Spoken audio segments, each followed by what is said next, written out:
ఇళ్ళకి పోతే 60 రూపాయలు 70 రూపాయలు కూలి పడుతుంది. ఎందుకంటే కొలతలు పెట్టుకుంటారు. ఆ టెక్నికల్ అసిస్టెంట్ కొలితేయాలా, కొలితేసి కూలి ఇస్తారు.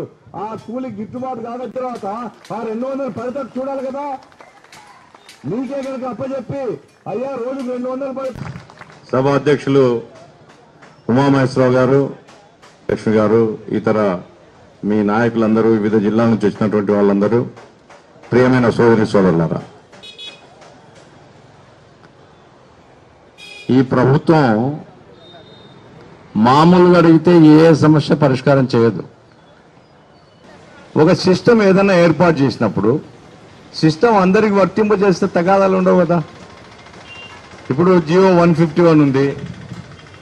గవర్నమెంట్లో ఎక్కడ ఏం పని చేసినప్పటికీ మినిమం వేజ్ 12,000 ఎంత 12,000 రూపాయలు మినిమం వేజ్ ఇవ్వాలా అనేది జీవో ఉంది. 12,000 రూపాయలు మినిమం జీవో అప్లై చేసి ఆ జీవో రివైజ్ అయినప్పుడు అందరికీ రివైజ్ అవుతుంది అనుకుంటే ఒక్కో రోజు వచ్చి తిట్టాల్సిన పనులేడ అందరం కలిసి ఒకే రోజు తిడతాం. కానీ ఇప్పుడు ఏముంది, గవర్నమెంట్ 151 అమలు చేయదు. అమలు చేయడం కోసం పోరాటం, అమలు చేసిన తర్వాత మళ్ళా దాన్ని పెంచడం కోసం ఇంకో పోరాటం. అంటే రోజు మనం అరుస్తూ ఉంటే తప్ప పలకని గవర్నమెంట్, ఒక మానవత్వం లేని ప్రభుత్వం రాజ్యం వెళ్తుంది. ఏమవుతున్నాం మనం? ఈ 8,000 7,000 దీంట్లో కూడా కమిషన్ కక్కుర్తి పడుతున్నారా? అవుట్ సోర్స్ ఏజెన్సీ లేదు, కాంట్రాక్ట్ ఎంప్లాయ్మెంట్ అంతకు ఎక్కువ అలా. మనం కాంట్రాక్ట్ ఎంప్లాయ్మెంటా, అవుట్ సోర్స్ ఎంప్లాయ్మెంటా, ఏం ఎంప్లాయ్మెంట్ మంది? ఎవరు మనం? సమాధానం చెప్పాలి కదా. గవర్నమెంట్ డబ్బులు ఎవరివి? సెంట్రల్ గవర్నమెంట్వి. ఉపాధి హామీ డబ్బులు అత్యధికం సెంట్రల్ గవర్నమెంట్వి. పందికొక్కు లెక్క తింటున్నారు ఆ డబ్బులు.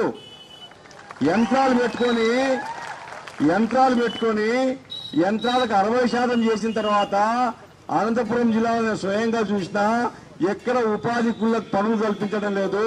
మిషన్లు పెట్టి తవ్వుతున్నారు. మీరు పని చేయించినట్టు రాసుకొని ఆ రకంగా మొత్తం తినేస్తున్నారు. తెలుగు తమ్ముళ్ళ కోసం మీరు ఏమైనా చేస్తారే, మరి కష్టపడి ఎండలో వానలో పనిచేసి వీళ్ళకు జీతం ఇవ్వడానికి ఏం మీ అబ్బగంటిపోతుంది?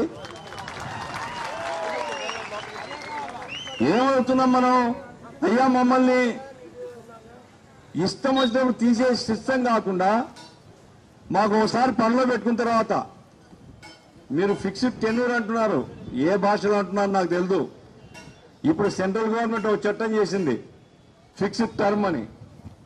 ఆ టర్మ్ అంటే గోయిందా మనం అంటే 3 సంవత్సరాలు, 2 సంవత్సరాలు, 5 సంవత్సరాలు. 5 సంవత్సరాల తర్వాత బయటకు వెళ్ళిపోవాల్సింది. ఇంక మళ్ళీ మాట్లాడు నీతో. అట్లా టర్మ్ మాత్రం కాదు మీది. ఓసారి వస్తే మన టర్మ్ ఫిక్స్డ్ టర్మ్ అంటే 60 సంవత్సరాల వరకు ఫిక్స్డ్ టర్మ్ అంది.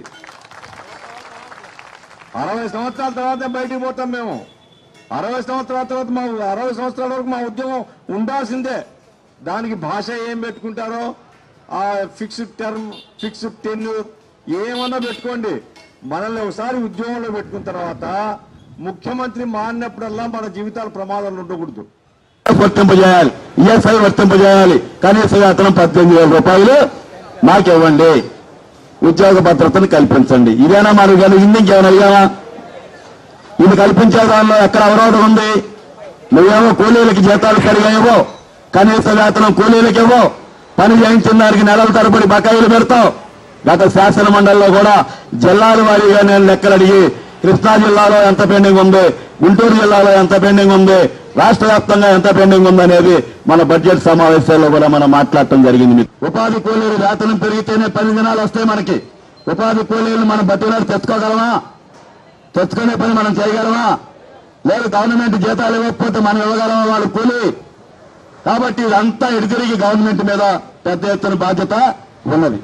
కాబట్టి ఈ ధర్నా ద్వారా, దీని ద్వారా అనేక సమస్యలు ఈ ఫీల్డ్లో ఏమున్నాయనేది ఎమ్మెల్సీలుగా మాకు కూడా అవగాహన కల్పించిన మన నాయకత్వానికి మీకు కూడా హృదయపూర్వకమైన ధన్యవాదాలు తెలుపుతూ, ఏదైతే సమస్యలు ఉన్నాయో ఈ సమస్యల పరిష్కారంలో ప్రత్యక్షంగా మీ ఉద్యమానికి మద్దతు మా ఎమ్మెల్సీలు ఉంటాం.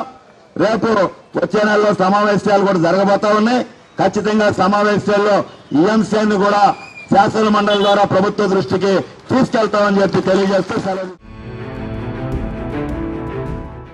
Hi, this is Siddhi Idnani and please do subscribe to New Waves. ఇలాంటి మరిన్ని మంచి వీడియోలు కావాలని కోరుకుంటున్నారా? అయితే పక్కనే ఉన్న గంట సింబల్ను క్లిక్ చేయండి. అలాగే సబ్స్క్రైబ్ చేయండి.